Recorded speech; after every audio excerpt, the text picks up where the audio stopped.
Indian student federation ఈరోజు బాన్స్వాడ పట్టణంలోని RMP guest హౌస్లో బాన్స్వాడ నియోజకవర్గ స్థాయి ముఖ్య కార్యకర్తల సమావేశం నిర్వహించడం జరిగింది. బాన్స్వాడ మండల కన్వీనర్ వంశీ అధ్యక్షతన ఏదైతే ప్రజాపాలన ప్రభుత్వం అని ఏదైతే కాంగ్రెస్ ప్రభుత్వాన్ని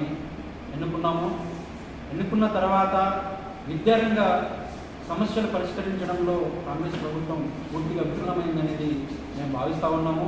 ప్రధానంగా ఈరోజు విద్యారంగం పైన ప్రత్యేక దృష్టి సాధించాలంటే విద్యాశాఖ మంత్రి ఉండాల్సినటువంటి అవసరం ఉంది. కానీ తెలంగాణ రాష్ట్ర విద్యాశాఖ మంత్రి లేకపోవడం ఇవాళ దుర్మార్గమైనటువంటి విషయం. ఎందుకంటే ఇవాళ విద్యారంగం ఏ విధంగా అభివృద్ధి జరుగుతుంది ఏందనేది ఇవాళ విద్యాశాఖ మంత్రి ఉంటే ప్రత్యేక దృష్టి పెట్టి దానికి సంబంధించి విద్యారంగాన్ని రక్షణ చేయడంలో ముందుండి పనిచేస్తారనేది ఈ రాష్ట్ర ప్రభుత్వం గమనించాల్సినటువంటి అవసరం ఉంది.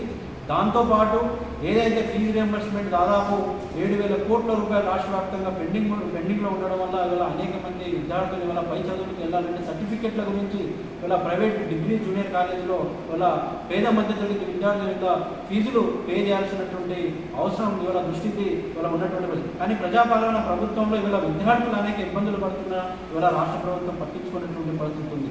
దాంతోపాటు ఇవాళ మేము రాష్ట్ర ప్రభుత్వాన్ని కోరేది ఏంటంటే ఏదైతే అధికారులతో జిల్లా కలెక్టర్లతో పాటు మంత్రులు ఎమ్మెల్యేలు కూడా సంక్షేమ హాస్టళ్లు అదేవిధంగా గురుకులాలు ఆశ్రమ పాఠశాలలు కూడా సందర్శించాల్సినటువంటి అవసరం ఉంది వెంటనే. ఎందుకంటే అక్కడ ఉన్నటువంటి విద్యార్థులు ఏ విధంగా ఇబ్బందులు పడుతున్నారు అనేది మంత్రులు ఎమ్మెల్యేలు కూడా రాత్రి టైంలో కూడా విద్యార్థుల దగ్గర బస చేయాల్సినటువంటి అవసరం ఉంది. వాళ్ళ బాధలు కూడా తెలుసుకోవాల్సినటువంటి అవసరం ఈ రాష్ట్ర ప్రభుత్వం మీద ఉన్నదని మేము తెలియజేస్తా ఉన్నాం.